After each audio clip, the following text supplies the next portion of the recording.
Mina into engishoyo ukuthi lo nkulunkulu lo mayeyithanda imali akalethe imali. Akalethe imali lo nkulunkulu. Izinceku zakhe lezi esibiza ngabafundisi ngicela ayifundise ukuthi imali yenziwa kanjani. Azikwazi phela lezi izinceku ukuthi zithi asinikeleni ngemali. Zibe zingasiniki indlela zokwenza imali. Never on Sunday. Yabona abelungu basifuna imali kangaka nje. Basidayisela amapolisi, basidayisela yonke into, basithengisela ukudla. Ingoba bayasinika imali. Angithi bayasiqasha sihole. Siyasebenza sihole bese besifuna imali. Ungifuna kanjani into onganginikanga yona? Mangabe ifuna imali impela lo nkulunkulu ngicela ukuthi izinceku zakhe lezi ezingabafundisi ayifundise impela. Ngicabanga ukuthi it will make a practical sense ukuthi umfundisi nomfundisi nje onebandla abe nayo nje i-personal finance course ayenzile. Awukwazi ukungifuqa ngezwi nje. Mina la ngifuna imali, ngifuna ukudla, ngifuna ukuphila. Uphinde uthi anginikele futhi. Ungitshelile indlela zokwenza ukuthi kwenziwa kanjani. Asibeni practical phela la. Lana asibeni practical nje. Yabo, ngoba mangikubuza mina ngithi awungitshele enceku kuhlobana kanjani ukuthi ngikunike imali nokuthi mina ngibe nemali. Kuhlobana kanjani? Ngithathe mina nceku imali. Ngoba nawe enceku kungenzeka ukuthi awazi ukuthi imali yenziwa kanjani. Shuthi mina ngondla wena nceku ngalesi sikhathi. Ubingelelo changes akasha uthi kungenzeka noma yini, noma inini noma kanjani kunoma ubani ngoba impilo ayisiyona lento ocabanga ukuthi iyona. Possibilities are infinite in the universe. Your own consciousness is your own limitation.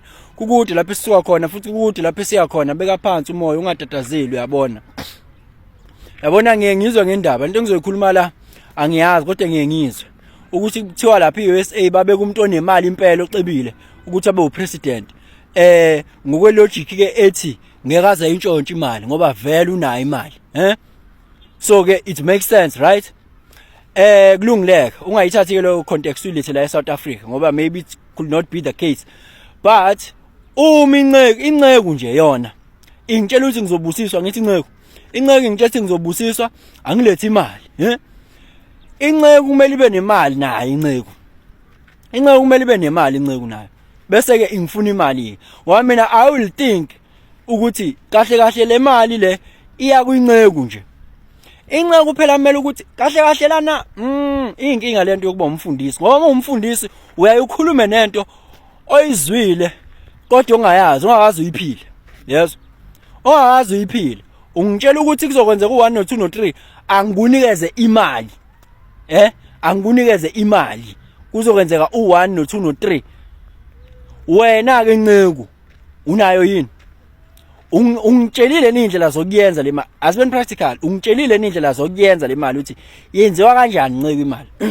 Ayindaba la emasontini ngekho into ukuthi ngoba phela kahle sifuna imali la. Imali iyafuna ngempela nje. Ngeke ngiqambela amanga mina. Iyafuna ngempela nje. Sifuna ngqo.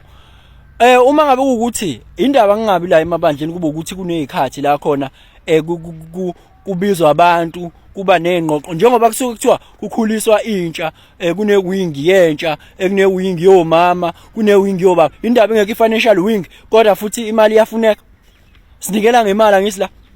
Indaba ke singanikeli ngokunyeke. Asinikeleni ngokudla noma sinikeleni nga something different, not money. Asibeni practical la. Ningizwe kahle. Angisho ukuthi konke wrong. Kodwa ngithi mina kumele kube konke right. Iyafuneka indlela yokwenza imali. Zinceku hambani niyokwenza ama research. I-congregation le nihlome nihlumelelise nasizulu. Nichazela ukuthi ke imali yenziwa kanjani bese siyakwazi ukunikela. Bafethu siyayazi impilo ukuthi it's an art of giving and receiving. It's just an art of giving and receiving. That's it. That is the game of life. Ngeke uzukwazi wena ukuthi ungavele nje udonsa umoya ongawukhiphanga. Yabo? Mele uthi ukhiphe before udonsa. Yabo? Manje ke wena nceku, financially speaking, what have you given out to these people before now you receive financial gains, regardless ukuthi azokwenzani before you receive these financial gains? Because banikela ngemali la. Angithi uma ukuthi ufuna ukwakha ufuna ukuthenga ama blocks ebandla, ufuna ukuthenga iroof yebandla, lenti ngeke ufike uyithenge ngezwi lapha esitolo. Kaphela ngeke befuna izwi lapha ya. Bazofuna imali. Yes, ngeke befuna izwi, bazofuna imali.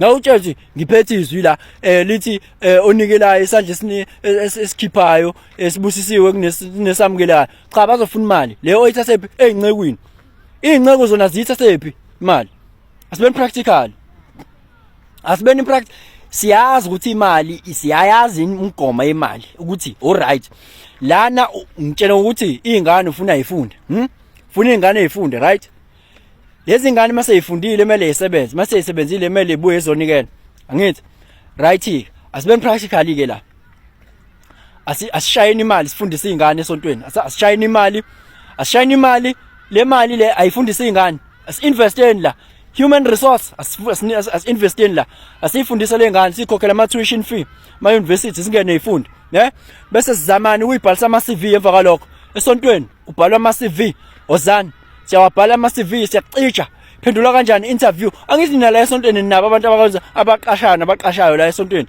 abakwazi ukuqasha abantu sibhala ama CV manje sicija umuntu nge-interview ufuna kanjani umsebenzi bese yosebe buya usiyasebenza ozonikela it doesn't that make sense akuyakho isense lokho kuyayenza isense lokho kuyayenza isense lokho hayi asingafuna into esinganikananga yona it's an art of what of giving and receiving vele ikhona into wrong la ikhona into wrong la I'm telling you man la ngoba niyasho vele nithi laphana inceku le uyashuwa yathengiswa ngani ngemali bese niphinda nithi futhi imali impande yesono kusho nina njalo nexela futhi le mali kodwa nayifuna futhi at the same time imali impande yesono ungayibheki ingcebo yalelizwe leli amagugu alelizwe ayosala emathuneni glorify poverty and all of those things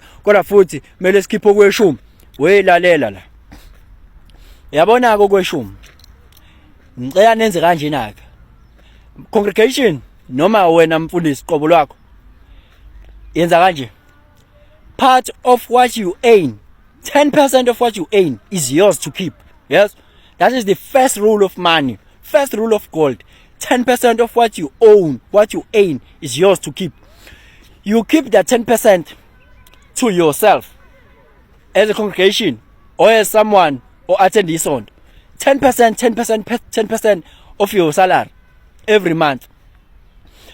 2 umthetho wesibili make your gold to multiply lonto uzoyithola encwadini the richest man in Babylon make your gold to multiply. How do you multiply your gold? You do your own research to invest it where it's gonna give you more gold, and you cannot ask a bricklayer about investments. Melubuza umuntu who is on the know about what you want to invest in. Those are the things that you should tell people. Mina I will invite you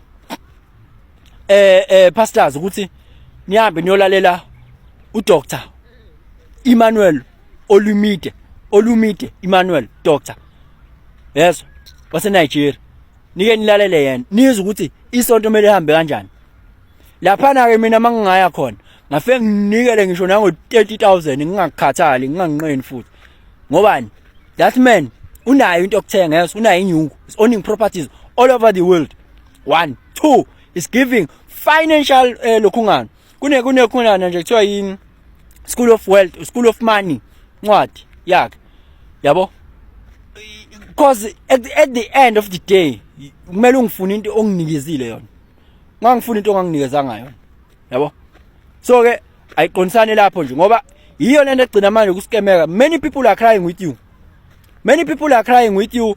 You guys khona nje omunye wayenza consultation la kimi human design athi spiritual abundance. Ukuthi ukuze bembeke izandla bamfuna 5,000. Bamfuna 5,000. Kodwa ayizange izilunga yonke lonto labo ababemfunela yona 5,000. Wakho bakho indaba yalapha. Yes. Njengamanje as we speak, ever since akhuluma nami lo muntu uthi I'm living peacefully and I'm thriving. I sleep at night like a baby. You help me. Yes. Angivumelekile ukumenshina la, ngamenshina yena uma ukuthi uyathanda. Yabo? Yayizwa lonto le. So nje good people, angifuni nje ukuthi lokho ikhohlisana.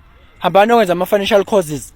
yabo into abalekile la i-health and wealth balekile le nto leyo mfethu engikuqambela manga othi nguplake ke sengiphuma nje mhlawumbe wena uyagula no mahlala khona izifo okuthiwa chronic heart attack shukela bani stroke zonke nje izifo nakho nje ukuthi nje mhlawumbe ufuna ukuyinakekela ihealth yakho ungaxhumana nophelelana imkhize ngeke nguplake mina ngumuntu engamazi futhi engasondele kuyena ngoba ngeke ngikwazi ukudila naye mangabe eseqola la ngifuna umuntu ozokwazi uku-accounta la kimi ukuthi hey changes nangu lo muntu engenzela inkinga ngibhekane naye ngqo yabo so ke nayi inamba yakhe la lento le ngikhuluma ngayo angeke ugcine ngokuthi ulapheke kuphela kune business opportunity futhi involved lapho yes kune business opportunity lokwakha inyuki into yokuthenga akumina kozochaza agiqe amagula ngayo lonto ngoba angiyazi kakhulu yazo yena wena fonela yena phelelana imkhize number yakhe ngibhalile phansi ithi 063 538